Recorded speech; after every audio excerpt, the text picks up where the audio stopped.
ওকে ওকে ইয়ে কি বলে সাজিদ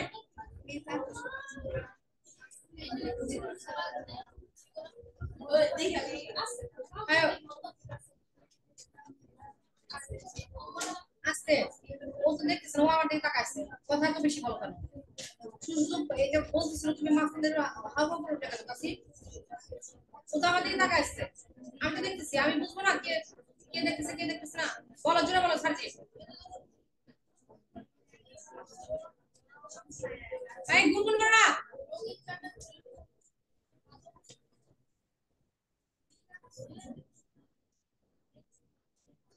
এদিকে দেখো আমার দিকে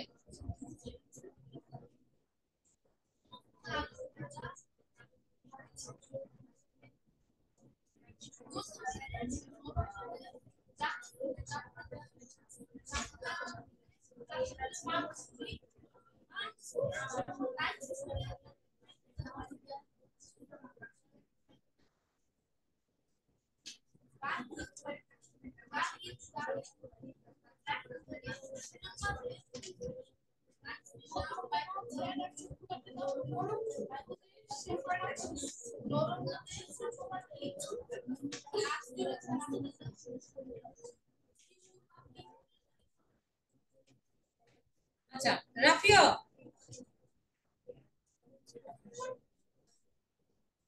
মাইক্রোফোন অন করো কবিতাটা বলো উপর দিকে তাকিয়ে বলো আকাশের দিকে তাকাও আই মাইক্রোফোন অন করো মাইক্রোফোন অফ করে কথা বলতেছো মিস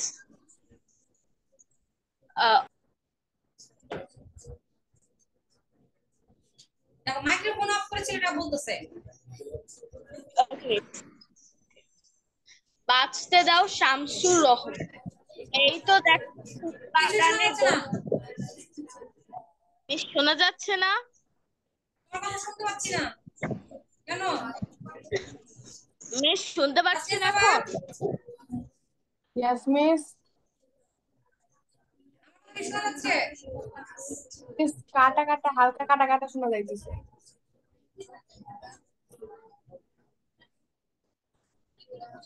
দাঁড়াও একটু দাঁড়াও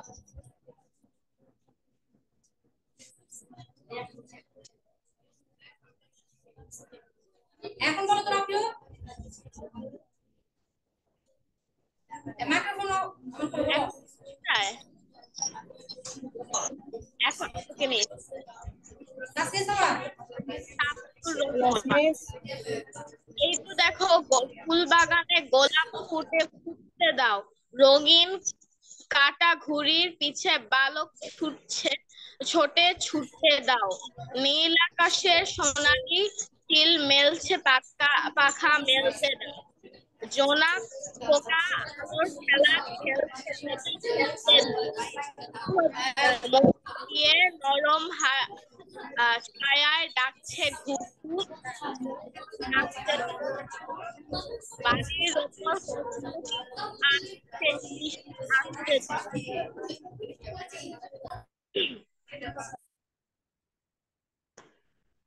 মিস হয়েছে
Miss.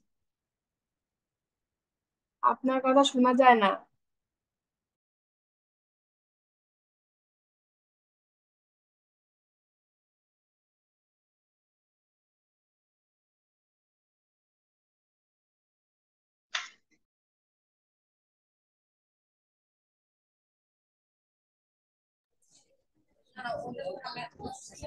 এখন শোনা যাচ্ছে? ইয়াস মিস। Yes, miss. নাসিয়া সামা তুমি বলো। এই তো দেখো ফুল বাগানে গোলাপ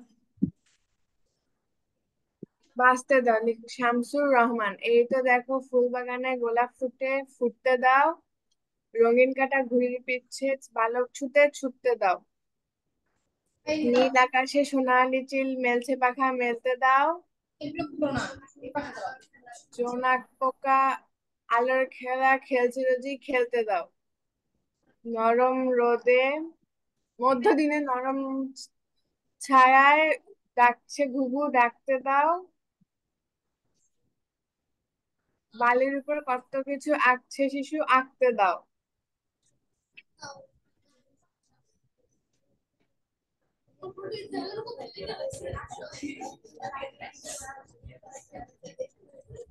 কাজল বিলে পানকৌড়ি নাইছে সুখে নাইতে দাও। গহীন গাঙ্গে সুজন মাঝি বাইছে নাও বাইতে দাও।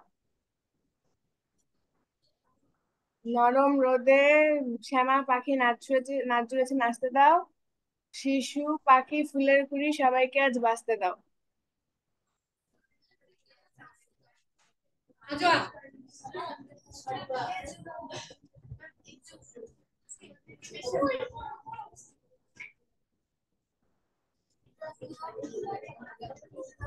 মা-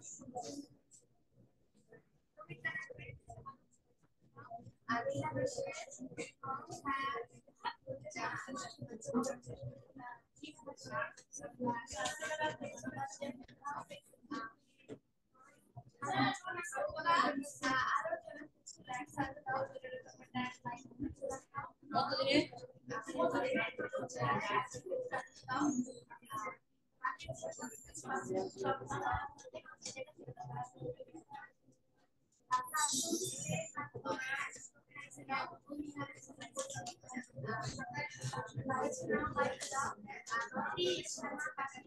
রঙিন রঙিন দাগে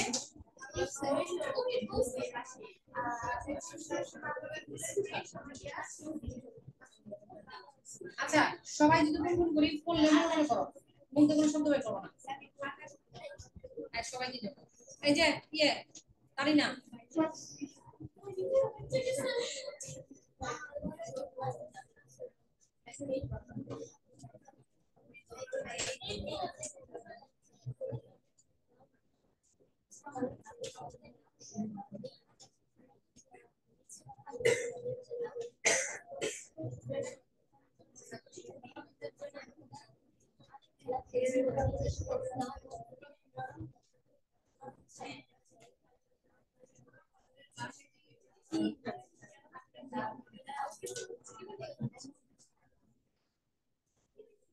এই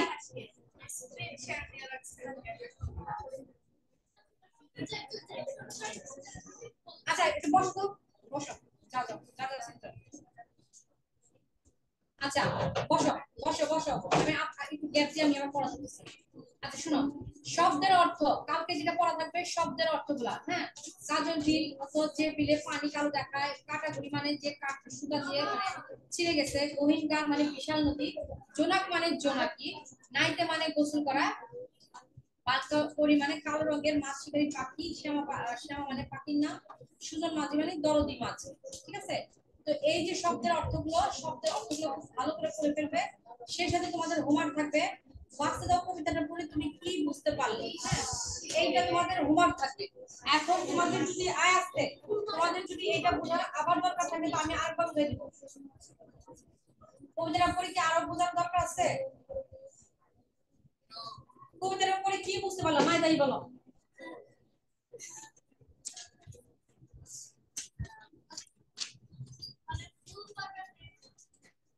বলো মোট কথা তুমি কি বুঝতে পারছো?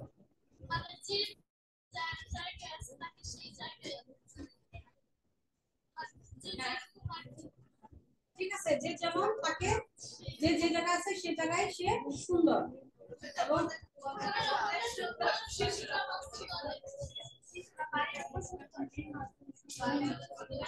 আচ্ছা বসো কে বলতে পারে এটা একটু কে বলতে পারে এটাকে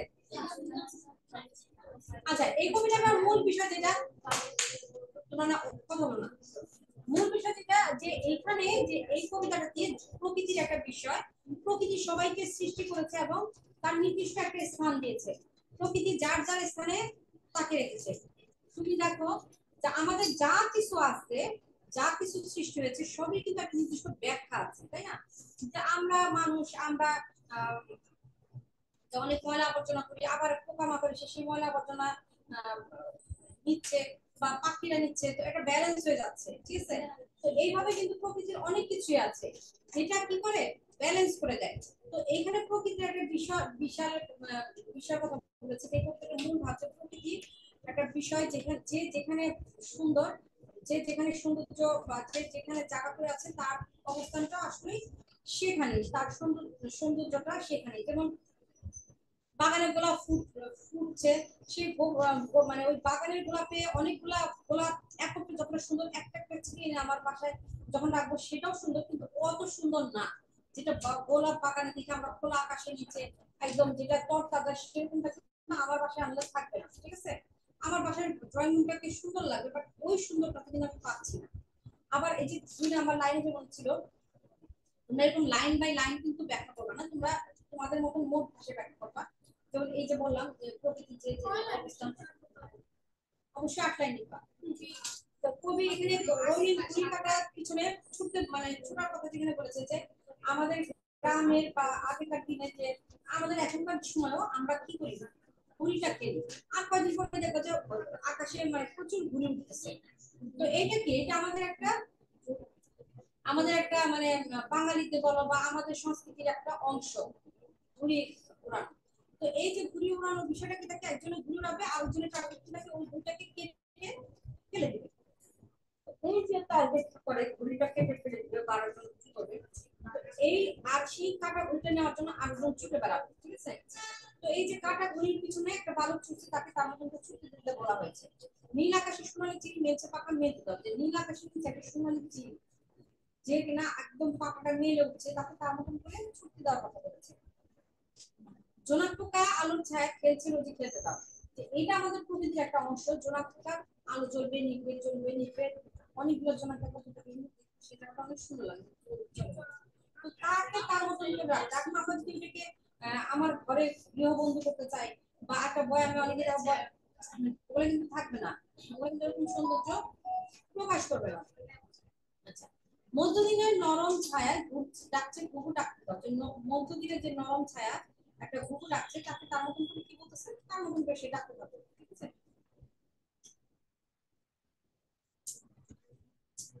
তো বালির উপরে দেখবে যে আগেকার দিনে বাচ্চারা বা এখনকার দিনে গ্রামের বাচ্চারা দেখো মাটির উপরে বালির উপরে অনেক কিছু আকৃতি করে হ্যাঁ তো তাদের এটা পছন্দ আমরা আমরা যেমন হয়তো বড়রা বা মা বাবারা দিতে দেয় না যে বালি করবে সকালে শরীরে মাটি করবে করোনা নোংরা হবে কাপড় নষ্ট হবে তো এইটা হয়তো করে থাকে কিন্তু এটা কি এটা আমাদের যেমন বাধা দিয়ে থাকি কিন্তু এটা বাধা না দিয়ে তাকে তার মধ্যে করে করতে বলা হয়েছে হ্যাঁ কাজল বিলে পান করি নাচে শুনে নাকি দাও একটা কাজল বিলে পান করি যে বক্স আসে গোসল করছে তাকে তার মতন করে গোসল করতে বলা হয়েছে তার মতন করে দাও তাকে আমরা বিরক্ত না করি আর ওই গানে যে সুজন মাঝি যে সুজন মানে ভালো অর্থে মাঝি সুঅর্থ ভালো অর্থের জনক মানুষ তাকে তার মতন করে নৌকা পাইছে তাকে তার মতন করে পাইতে হবে এখানে যে প্রকৃতির বিষয় যে যে যেখানে আছে এটা একটা মাঝি নৌকা বাইবে এটা একটা স্বাভাবিক বিষয় একটা বাচ্চা খেলবে খেলাধুলা করবে সেটা একটা স্বাভাবিক বিষয় এখানে বালির উপর যে শুধু তা না একটা বাচ্চার বয়সে সে খেলাধুলা করবে দৌড়াদৌড়ি করবে সেটা একটা খুব স্বাভাবিক বিষয় তাকে তার কাজে বাধা না দিতে তারপরে একটা পাখি আকাশে উড়ে বেড়াচ্ছে তার সাথে মতো সে উড়ে বেড়াচ্ছে কিন্তু তাকে আটকে ধরে রাখবো বা কেন আমরা তাকে তার সৌন্দর্যটা নষ্ট করবো চুনাক্ত তাকে সুন্দরভাবে আলোচনা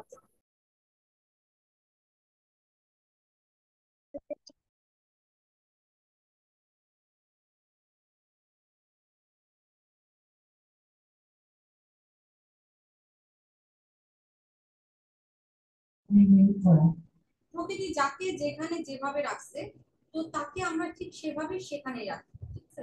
প্রকৃতিকে, প্রকৃতির উপরে আমরা কি না করি, আমাদের করে যে জবরদস্তি বা নিজের নিজের ভালো লাগাকে আটকিয়ে না দিই, তাকে তার মতো করে প্রকৃতির সৌন্দর্য মতন চলতে হবে, ঠিক আছে? এখন তোমরা মূল ভাবটা তোমাদের মতন করে সুন্দর করে আরো বুঝিয়ে দিতে পারো যে মূল ভাব না, এটা কি বলছো সম্পূর্ণ বুঝিয়ে রাখো, মূল ভাব না, মূল ভাব কিন্তু না, কি বুঝলাম?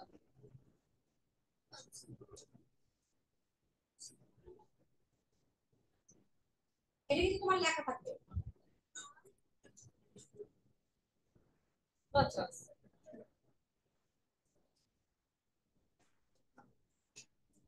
আপনি ভাষা শুরু করে দাও দেখি, এই ভাষা শুরু করে দাও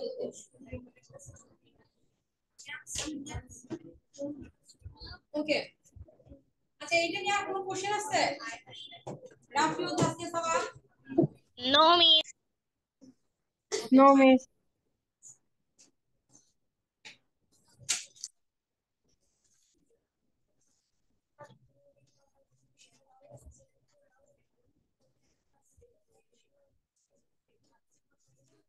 আমি একটু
আচ্ছা,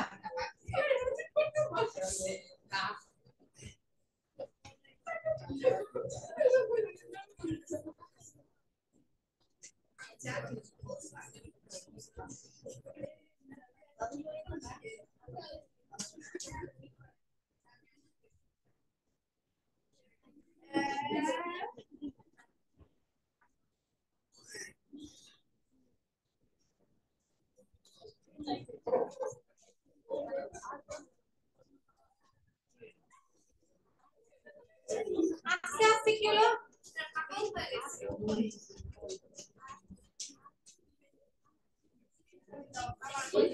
আচ্ছা, দেখো তোমাদের বইয়ে 341 পৃষ্ঠা অবশ্যই ভয়ানক ব্যাধি, তাই তো?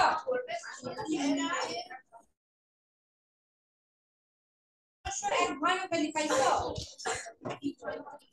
মিস বলো। পৃষ্ঠা কত নাম্বার? তো তোমরা ভাষা শৈলী বইয়ের 341 পৃষ্ঠা, ভাষা শৈলী বইয়ের 341 পৃষ্ঠা, দেখো আলস্য এক ভয়ানক ব্যাধি।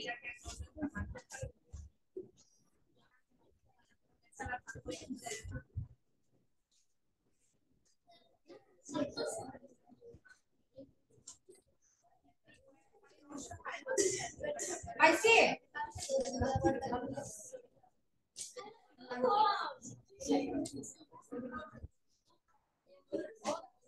পেয়েছো তোমরা?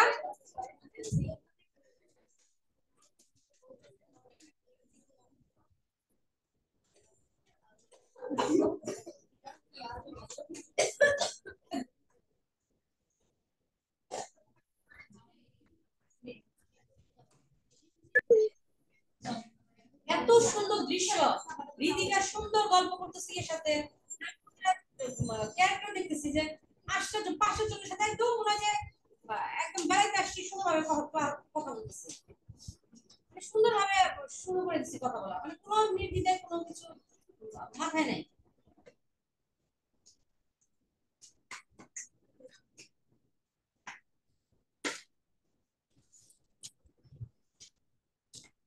আচ্ছা, আলস্য এক ভয়ানক ব্যাধি, তোমাদের ভাব সংকোচন।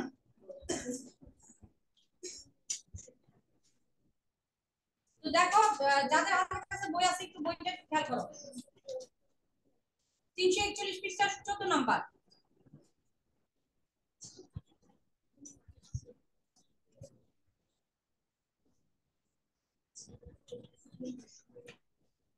I see it.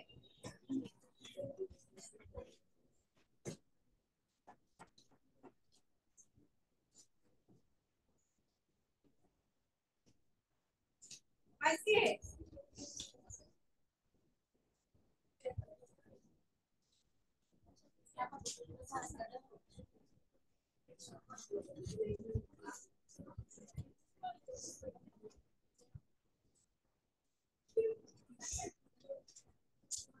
আচ্ছা,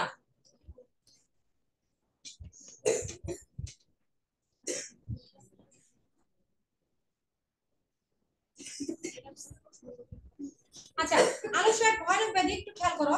যাদের হাতে কাছে বই আছে তো আছে, যাদের হাতে কাছে বই নেই তাদের যে কোনো একটা গ্রামার বই তোমরা দেখতে পাবে। আলস্য এক ভয়ানক ব্যাধি, যে এটার একটা এই ভাব সম্প্রসারণটা কিন্তু তোমাদের পড়া থাকবে। আলস্য এক ভয়ানক ব্যাধি, সেই সাথে আরেকটা ভাব সম্প্রসারণ থাকবে, ভবিষ্যতের ভাবনা ভাবাই জ্ঞানীর কাজ। ভবিষ্যতের ভাবনা ভাবাই জ্ঞানীর কাজ। আচ্ছা, 14 আর 20।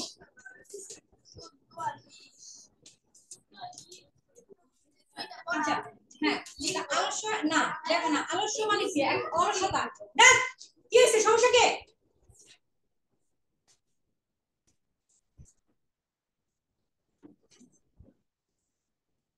আলস্য মানে যে অলসতা, সে অলসতা একটা ভয়ঙ্কর একটা ব্যাধি, মানে একটা অসুস্থতা।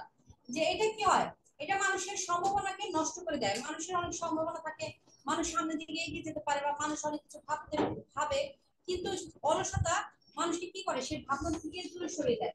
যে সে তার যে ভাবনা, সেই ভাবনার মধ্যে সে থাকতে পারে না, দূরে সরে আসে, সেই ভাবনার কোনো রেজাল্ট হয় না, কারণ সে কি অলস, এটা বাস্তবে রূপ নেয় না। তো প্রয়োজন কি সাধনা এবং পরিশ্রম।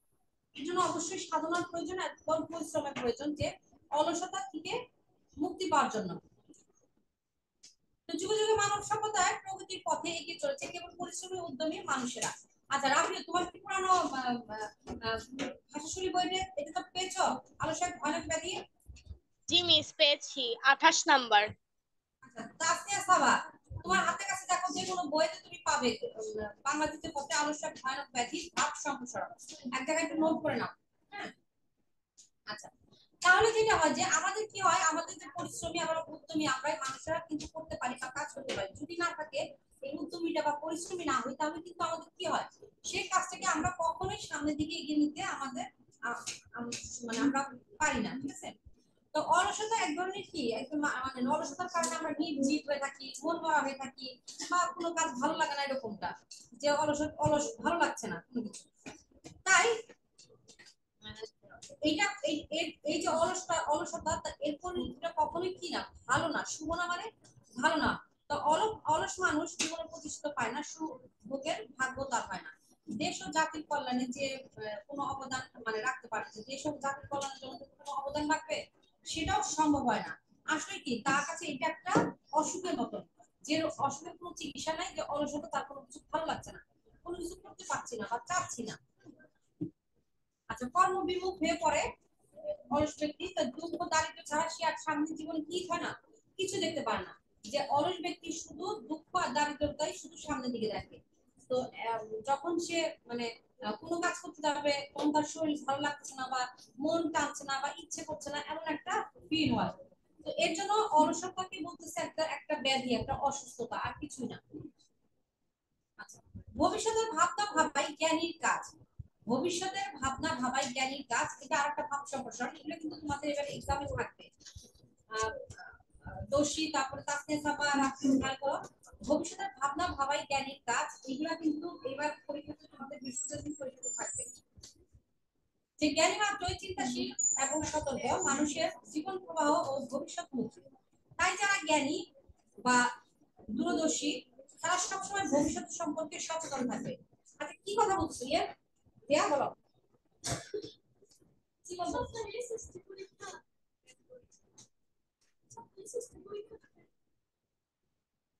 কত তারিখ হবে?